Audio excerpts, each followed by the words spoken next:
سورت یہاں چل رہی ہے احزاب، تو 22ویں پارے کے بالکل شروع میں اللہ تبارک و تعالی نے ازواج مطہرات سے خطاب کیا ہے اور ساری امت کی خواتین کو سمجھایا ہے۔ خاص مقام ہے سمجھنے والا۔ اللہ کریم نے بالکل شروع میں کہا کہ اے محبوب علیہ السلام کی بیویوں، آپ کا مقام لوگوں میں سے ذرا امتیازی ہے، سو تقوی اختیار کرو، غیر محرم مردوں کے ساتھ نرم لہجے میں بات نہ کرو، نرم لہجے میں غیر محرم کے ساتھ بات، بس اپنے کام کی بات کرو، اور وہ بھی اس طرح بات کرو جس طرح بے رخی سے ہوتی ہے۔ عورتیں نرم لہجوں کے ساتھ غیر محرموں کے ساتھ گفتگو نہ کرو۔ اور پھر ارشاد فرمایا جا رہا ہے کہ ضرورت کے مطابق بات کرو، زیادہ بات بھی نہ کرو، اپنے گھروں میں رہو اور زمانہ جاہلیت کی طرح زیب و زینت کی نمائش نہ کرو، نماز اور زکوٰۃ، اللہ اور اس کے رسول صلی اللہ علیہ وسلم کی اطاعت پر کاربند رہو، اور جو ایسا کریں گی تو ان کو دوہرا اجر ملے گا، اور ان کے لیے آخرت میں عزت کی روزی کا مقام ہے، روزی کا اہتمام ہے۔ اسی مقام پر اللہ کریم نے فرمایا انما یرید اللہ لیذہب عنکم الرجس اہل البیت ویطہرکم تطہیرا۔ فرمایا اللہ تو یہی چاہتا ہے اے نبی کے گھر والوں کہ تم سے ہر ناپاکی دور کر کے تمہیں صاف ستھرا کر دے۔ فرمایا اللہ تو یہی چاہتا ہے کہ تم سے ہر ناپاکی دور کر کے تمہیں، پیچھے کس کا ذکر ہو رہا تھا؟ ازواج مطہرات کا، نبی پاک علیہ السلام کی۔ تو یہ ذکر ہی، یہ آیت تذکرہ ہی ازواج کے تذکرے میں آیا۔ بہت سارے لوگ کہتے ہیں اہل بیت میں بیویاں شامل ہی نہیں، یہ صرف حضور علیہ السلام کہ وہ اہل بیت ہیں جو حضرت علی، سیدہ فاطمہ اور ان کی اولاد ہے۔ اور خدا کے بندے، جب آپ سے پوچھا جاتا ہے گھر والوں کا کیا حال ہے تو بیویاں مراد ہوتی ہیں کہ نہیں؟ جب پوچھا جاتا ہے کہ گھر والوں کا کیا حال ہے، صرف بچے مراد ہوتے ہیں کہ بیوی بھی مراد ہوتی ہے؟ تو یہ عجیب فلسفہ ہے کہ یہاں لوگ کیا کرتے ہیں، کہتے ہیں صرف اہل بیت سے حضور صلی اللہ علیہ وسلم کے اولاد مراد ہے، بیویاں مراد نہیں۔ تو یہ سرے سے بات ہی درست نہیں ہے۔ جب اہل بیت کی بات ہوگی تو حضور کی ساری ازواج اہل بیت میں شامل، یہ سمجھ لے بات، کیونکہ یہاں تذکرہ ہی ازواج مطہرات کا چلا آ رہا ہے۔ پھر اس سے آگے آیت نمبر 35 میں مومن مردوں اور عورتوں کی اکٹھی صفات کا بیان ہے۔ اللہ تبارک و تعالی نے فرمایا کہ مومن مرد اطاعت شعار ہوتے ہیں، صداقت شعار ہوتے ہیں، صبر و رضا کا پیکر ہوتے ہیں، ان کے دل اللہ کے حضور عجز اور تواضع کے خوگر ہوتے ہیں، وہ صدقات دینے والے ہوتے ہیں، روزے دار ہوتے ہیں، اپنی حیا اور عزت کی حفاظت کرنے والے ہوتے ہیں، اور اللہ کا کثرت سے ذکر کرنے والے ہوتے ہیں، اور ان کے لیے اللہ نے بخشش اور اجر عظیم کی نعمتیں تیار کی ہوئی۔ پھر آیت نمبر 36 میں فرمایا نہ کسی مومن مرد اور نہ کسی مومن عورت کے لیے یہ جائز ہے کہ جب اللہ اور اس کا رسول کو فیصلہ فرما دیں تو ان کے لیے اپنے اس کام میں کوئی اختیار رہ جائے۔ اس آیت کی تھوڑی تفسیر ضروری ہے، اس کی تھوڑی تفسیر کر دیتا ہوں۔ ہوا یہ تھا کہ نبی کریم علیہ السلام نے اپنے ایک غلام کے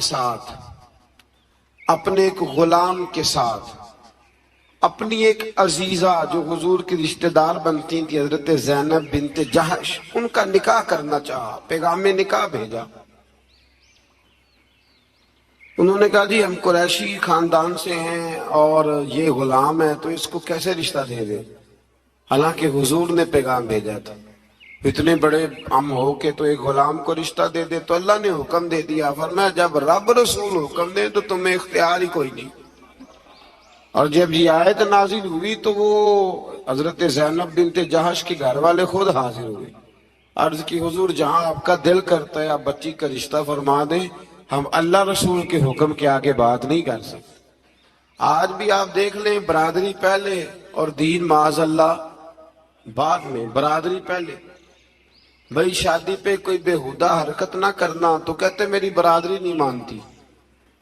یہ بڑا خطرناک جملہ ہے، یعنی ایک طرف نبی پاک کی شریعت اور دوسری جانب برادری، تو یہ مطلب آپ اندازہ کر لیں کہ یہ بات کہاں تک جاتی۔ آپ نے اس میں سے اختیار کسے کیا؟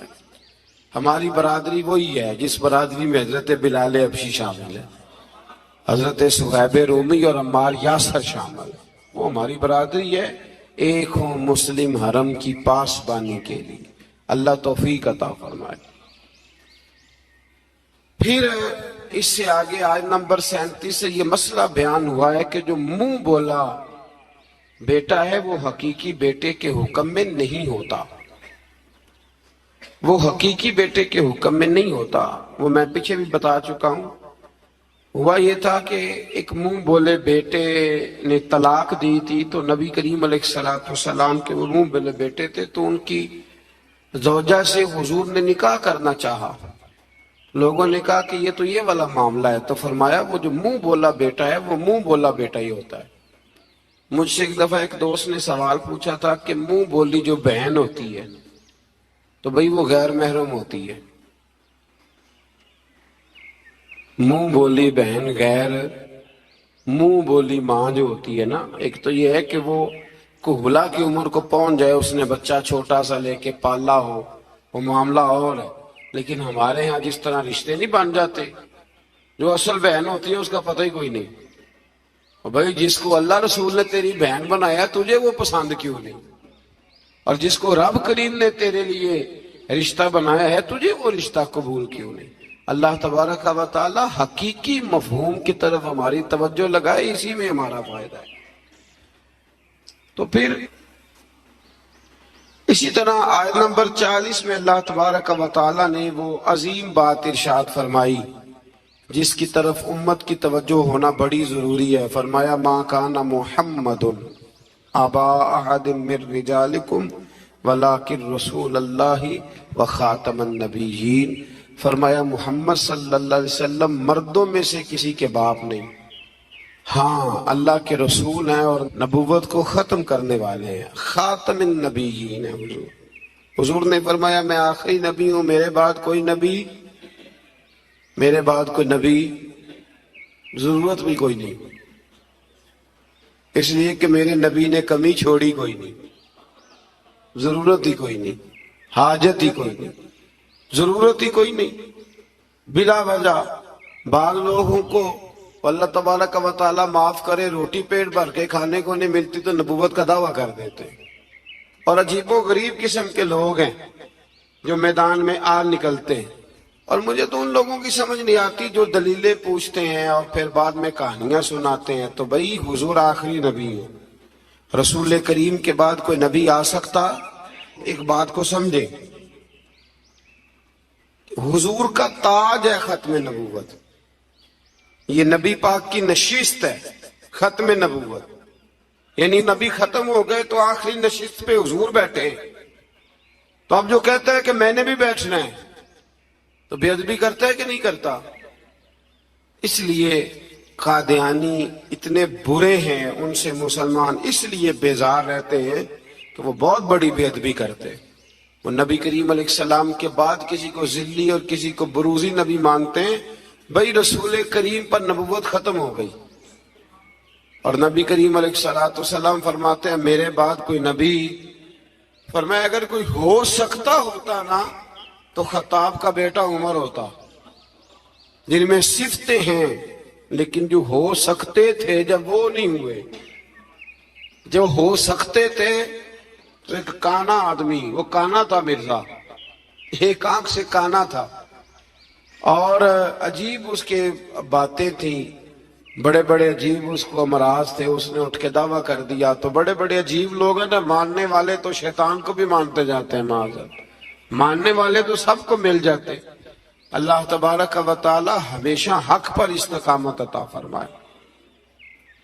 پھر اس سے آگے نبی کریم صلی اللہ علیہ وسلم کی کچھ اور صفات کا بیان ہے۔ اللہ کریم نے فرمایا یا ایھا النبی انا ارسلناک شاہدا ومبشرا ونذیرا، اے محبوب بے شک ہم نے آپ کو بھیجا ہے گواہ بنا کر، خوشخبری دینے والا بنا کر، ڈر سنانے والا بنا کر، وداعیا الی اللہ باذنہ، اور ہم نے آپ کو اللہ کی طرف بلانے والا بنا کے بھیجا ہے، وہ بھی اللہ کے حکم سے، وَسِرَاجًا مُنِيرًا، اور ہم نے آپ کو چمکتا ہوا آفتاب بنا کے بھیجا ہے۔ تو نبی کریم علیہ السلام کو اللہ نے یہ صفات عطا فرمائی ہیں، شانیں عطا فرمائی ہیں۔ اور ایک بات آپ یہاں رک کے ذرا سوچئے گا، کچھ لوگ کہتے ہیں جی شان مصطفیٰ کا جلسہ کرنے کی کیا ضرورت، معراج مصطفیٰ، میلاد مصطفیٰ، آپ سیدھا سیدھا نماز روزے کی بات بتائیں، شان بیان کرنا کیوں ضروری ہے؟ یہ بہت بڑا مسئلہ ہے۔ بعض لوگ کہتے ہیں جی آپ سیدھا سیدھا کہیں کہ حضور نے فرمایا سچ بولو، کھری بات کرو اور دیانتداری، یہ آپ کیا حضور شان بڑی تھی، عظمت بڑی تھی، تو بھئی ان آیات میں اللہ کیا بیان کر رہا ہے؟ کہا میرا محبوب نذیر بھی ہے، بشیر بھی ہے، سراج منیر بھی ہے۔ یہ ساری صفتیں اللہ نے قرآن میں بیان کی، اور ایک جگہ پہ نہیں درجنوں جگہ پہ واضح آیات میں۔ ویسے تو سارا ہی قرآن حضور کی تعریف ہے، اور یہ میں نہیں کہہ رہا، یہ حضرت عائشہ صدیقہ فرماتی کان خلقہ القرآن، فرمایا اگر تم نے حضور علیہ السلام کے اخلاق دیکھنے ہو تو قرآن پڑھ لو۔ تو اس لیے یہ عظمتوں اور شانوں کا بیان یہ طریقہ ہے، یہ مسلمان کی روح کی غذا ہے۔ اللہ ہمیں سمجھنے کی توفیق عطا فرمائے۔ پھر آیت نمبر 53 سے نبی پاک علیہ السلام کی بارگاہ کے آداب بیان ہوئے کہ بغیر اجازت نبی کے گھر میں داخل نہ ہو، دعوت طعام ہو تو کھانا کھا کے منتشر ہو جاؤ۔ کھانا کھا لیا تو اب ہوا یہ کہ حضور نے دعوت پکائی کچھ صحابہ کی، تو کھانا کھا کے بیٹھ گئے گپ شپ کرنے کے لیے۔ تو محبوب کریم نے ایک دو دفعہ دیکھا کہ اب یہ جائیں، حضور نے آرام کرنا تھا، لیکن کچھ لوگ بیٹھ گئے تو اللہ کریم نے فرمایا جب کھا لیا ہے نا اب جاؤ منتشر ہو جاؤ۔ گویا رب کریم اپنے محبوب کے دربار کے آداب بیان فرماتا ہے، اللہ بیان فرماتا ہے۔ اللہ اکبر۔ نبی کی بیویوں سے کوئی چیز مانگو تو پردے کے پیچھے سے مانگو۔ نبی کی بیویوں سے آپ کی رحلت کے بعد دائمی طور پر مسلمانوں کا نکاح ممنوع ہے۔ اپنے کسی بھی عمل سے اللہ اور اس کے رسول صلی اللہ علیہ وسلم کو تکلیف نہ دو۔ آیت نمبر 9 سے 13 تک ایک بار پھر اللہ تعالیٰ کی قدرت کے تحت بارش کے نظام کا ذکر ہے۔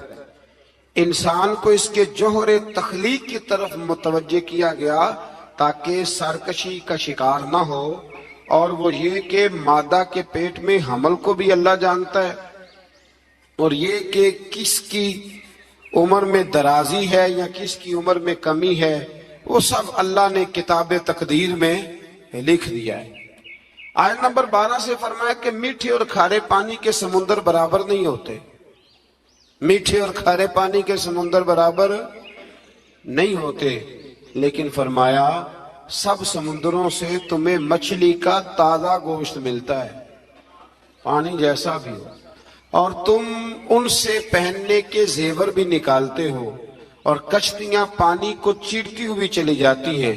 نظام لیل و نہار اور شمس و قمر اسی کے حکم کے تابع ہیں، اسی کے حکم کے۔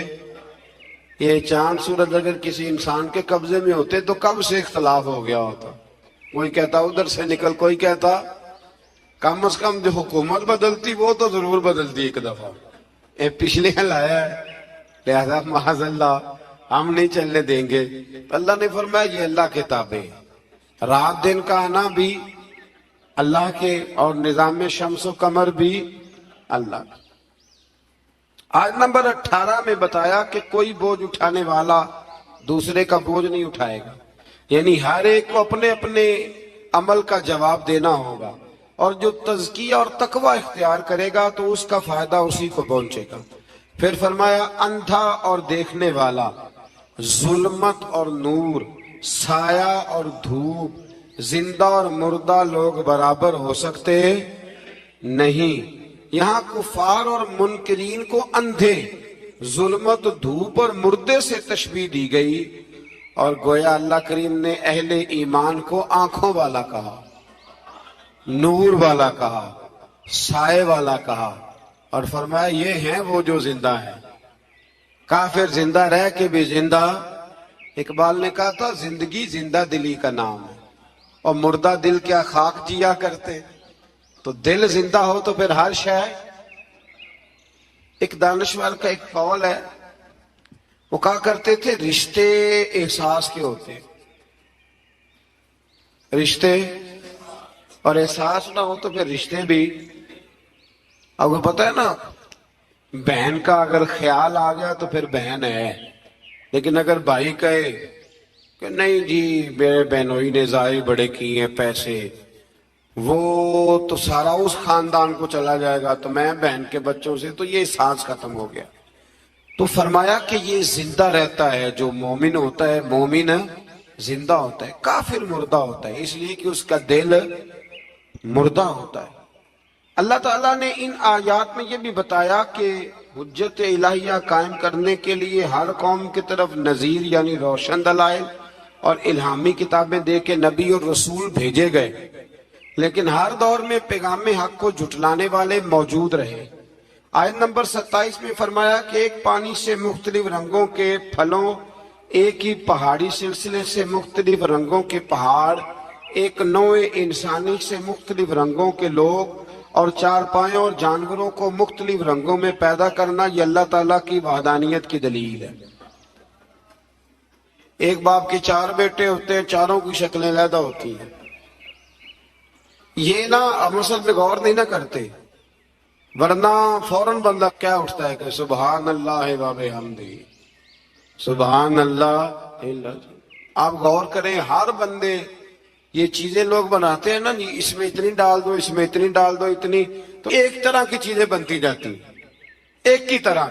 کوئی بھی چیز جو انسان بناتا ہے، چمچ ہے، برتن ہے، تو ایک کی طرح کا بناتا ہے۔ اللہ کریم کی تخلیق کا کمال یہ ہے کہ ناک ہر بندے کی ایک ہے، آنکھیں دو ہیں، کان دو، ہونٹ سب کے ہیں نا، اور چہرے مختلف ہیں۔ یہ سمجھتے ہیں آپ بات؟ یعنی وہی چیزیں اللہ تعالیٰ نے دیں جو سب کو دیں، اور اس کے باوجود چہرے مختلف ہیں، تو ماننا پڑے گا کہ جو بنانے والا ہے وہ بڑی شان والا ہے، جو بنانے والا ہے وہ بڑی شانوں والا ہے۔ جو وہ بنا سکتا ہے دوسرا کوئی نہیں بنا سکتا۔ آیت نمبر 28 میں بتایا کہ جو علماء ربانیین ہیں نا، ان کے دلوں میں اللہ کی خشیت ہوتی ہے۔ انما یخشی اللہ من عبادہ العلماء، یہ مسئلہ تھوڑا ضرور سن لیں۔ فرمایا اللہ کے بندوں میں سے اللہ سے وہ ڈرتے ہیں جن کے پاس علم ہے۔ ایک لفظ کبھی کبھی ہم کہتے ہیں، لڑائی ہو جائے نا تو کہتے ہیں تو میں نے جانتا نہیں، اس کا کیا مطلب ہوتا ہے؟ تو میں نے کہتے ہیں نا کچھ لوگ، تو میں نے، اس کا کیا مطلب ہے؟ اس کا مطلب ہے کہ تو میرے سے لڑائی کر رہا ہے، تو میری طاقت نہیں جانتا، میرے تعلقات نہیں جانتا، یہ ترجمہ اس کا۔ تو میری دولت کو نہیں جانتا، میں کتنے لوگ میرے ہیں چاہنے والے، پیار کرنے والے، یا میرے خاندان والے، تو جان، یہ مطلب ہوتا ہے کہ تو مجھے جانتا۔ جو جانتا ہوتا ہے وہ ڈرتا ہے، جو نہیں جانتا وہ ایسی ہوتا ہے۔ جو بندہ رب کو جانتا نہیں نا وہ نہیں ڈرتا، اور جو جان لیتا ہے نا وہ ڈرتا ہے۔ پتہ چل جاتا ہے کتنی قدرتوں والا ہے۔ میرے رسول کریم علیہ السلام نے فرمایا میں تم سب سے بڑھ کر رب کو جانتا ہوں، اور میں تم سب سے زیادہ اللہ سے ڈرتا ہوں۔ اس لیے زیادہ باتیں کرنے والا عالم نہیں ہوتا، اللہ سے زیادہ ڈرنے والا عالم ہوتا ہے۔ جو بندہ کہتا ہے میں کسی کو بولنے نہیں دیتا، میں بڑی کہانیاں سناتا ہوں، تو یہ علم کی علامت نہیں۔ انما یخشی اللہ من عبادہ العلماء، اللہ کے بندوں میں سے جو عالم ہیں وہ اللہ سے ڈرتے ہیں. اگر تو زیادہ ڈرتا ہے تو بڑا عالم ہے, اگر تو نہیں ڈرتا پھر تو ان پڑھ ہے. یہ تو اپنے آپ سے پوچھ لے. اب لوگ کہتے ہیں جو جری ہو جائے, جو بے دریغ بولے